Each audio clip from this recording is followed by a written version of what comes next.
I am really thrilled to welcome Minister Ali Sabry, Minister of Foreign Affairs of Sri Lanka, and Minister Rajapaksa, the Minister of Justice of Sri Lanka.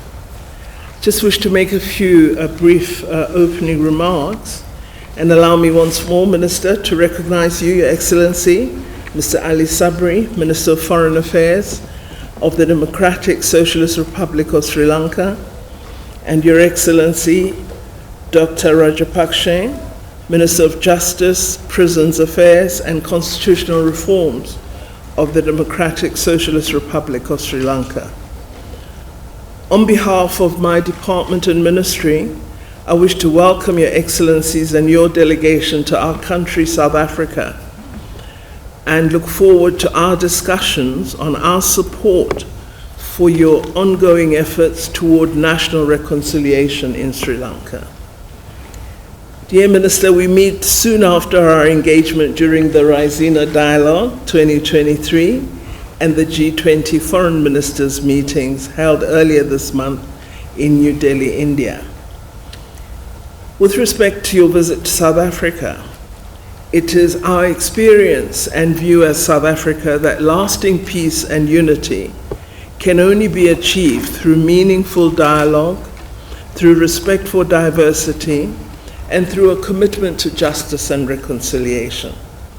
We've had many lessons as the new South African nation, and we've undergone a similar process of seeking healing and rebuilding of our society after decades of the oppression of apartheid.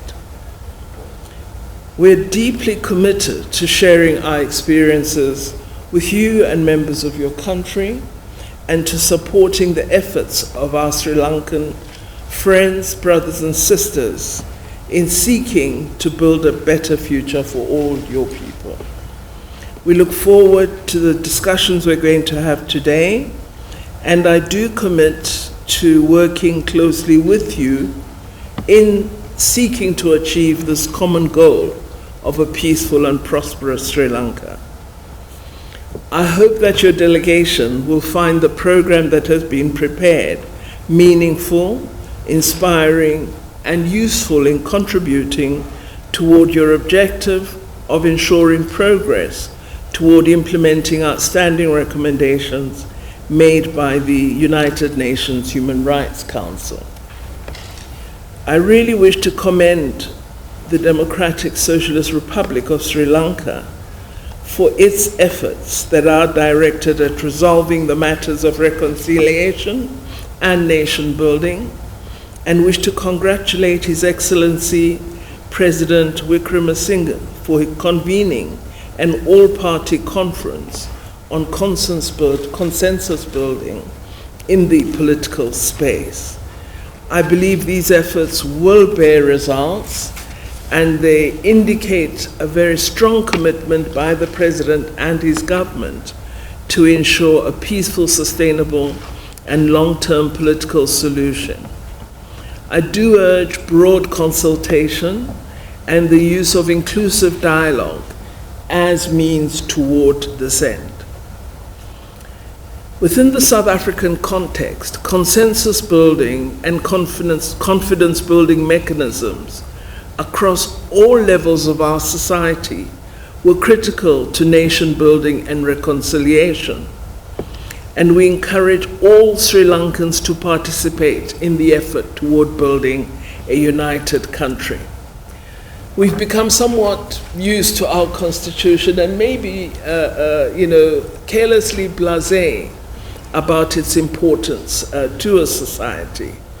But I recall the days in which we were seeking consensus as we wanted to build new instruments and a new commitment in our society. I remember from villages the voices of our citizens about aspects of the Bill of Rights of our Constitution and what they felt it must contain.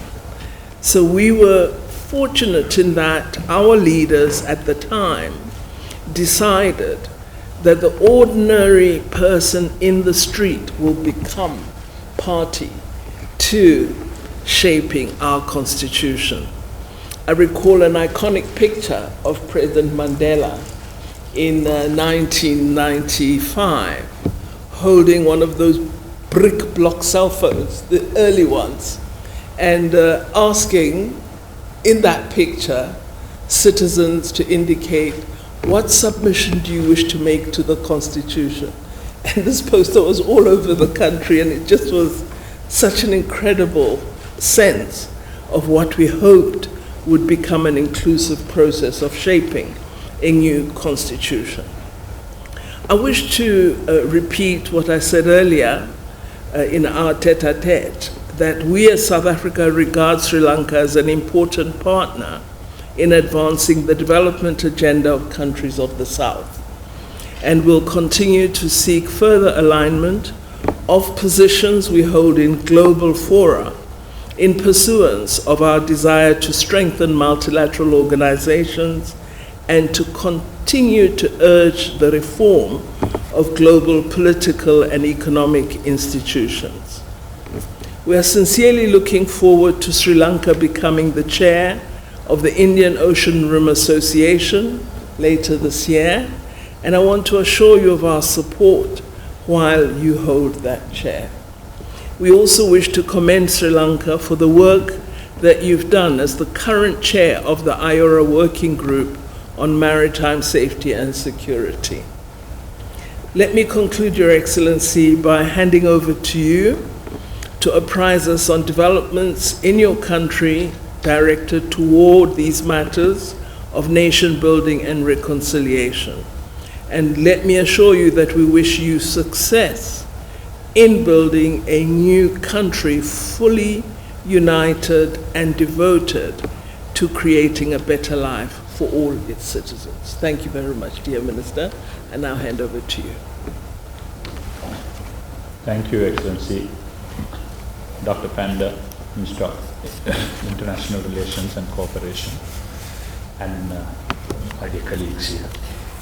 First of all, let me thank Honorable Minister, Your Excellency, and the President, Ramaphosa, for this invitation and all the assistance provided for us to come and visit you, and also elaborate program which has been prepared for us to study the contours of a possible truth-seeking mechanism for us in Sri Lanka.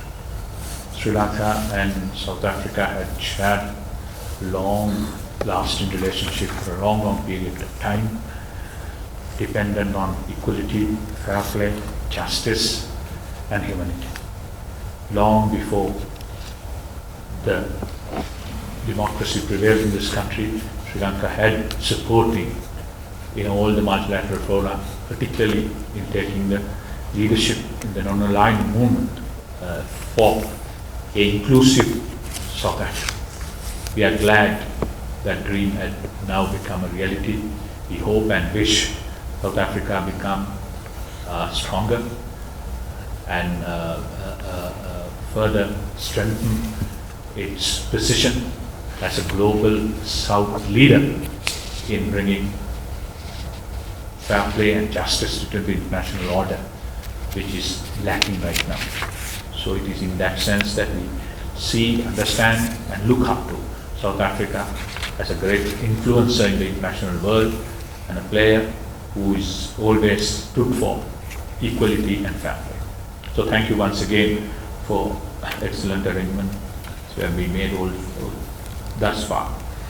Excellency, once again I also recall the meetings I met you both at the Raisina and the G20 Foreign Ministers meeting.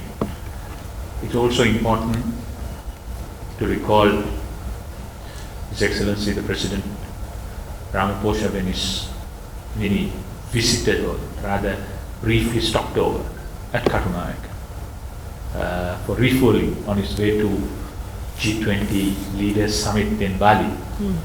Had a very fruitful discussion with our President. It is at that point that His Excellency invited us to come here and identify the challenges that you have in a possible truth-seeking mechanism, and learn from the nation building from South Africa. So whatever this could be utilized back in Sri Lanka. So I thank once again for that. I thought it's very important for me to give us a brief overview of what we have been undergoing during the last few years. We all know that after 26 years of a violent conflict involving terrorism, Sri Lanka defeated terrorism once and for all in 2009. And since then, we have brought peace to the country. But unfortunately, repeated attempt to reconcile the nation amongst all parties in Sri Lanka, of all ethnicities, all religions, and who speaks all languages. It had not been able to achieve the optimum that we desired. This has led to some sections of our diaspora who have failed to give up their secessionist agenda, continue to unfairly involve in the domestic affairs back in Sri Lanka. So that has not actually helped Sri Lanka in reconciling. So it is important, it is in that sense that we are on the long run, but we are looking at in bringing a reconciliation back to Sri Lanka. There are three areas we are looking at. One is devolution of power. Second is supporting whatever the decisions which are required in terms of executive actions. In that we have made a lot of progress. Thirdly, the most important thing is what we are looking forward is to provide a domestic accountability mechanism back in Sri Lanka, which is both credible and transparent. So in order to do that, we need to learn from many other countries, share the expertise. It is in that sense I thought this visit is very significant for us. Any internal truth-seeking mechanism needs to be credible, internationally acceptable, and acceptable to both the victims and the alleged perpetrators. So there are a lot for us to learn, and we look forward for next few days, number of meetings we have scheduled to learn from the mistake. Our delegation consists of the Honourable Minister, His Excellency Vijilas Rajapaksa, the Minister of Justice, and several senior officials who are going to be in charge of this task in the days ahead. So it is in that sense, once again, we look forward for this visit and to learn from the mistakes, to adapt it to suit Sri Lanka. We understand that this cannot be replicated as it is in our country, but naturally we can learn from this. In that sense, we look forward for this visit, and once again, we look towards South Africa, a credible, reasonable, international player and leader of the global South to which we belong, and the leadership which always look for inclusive and fair play. So it is in that sense we thought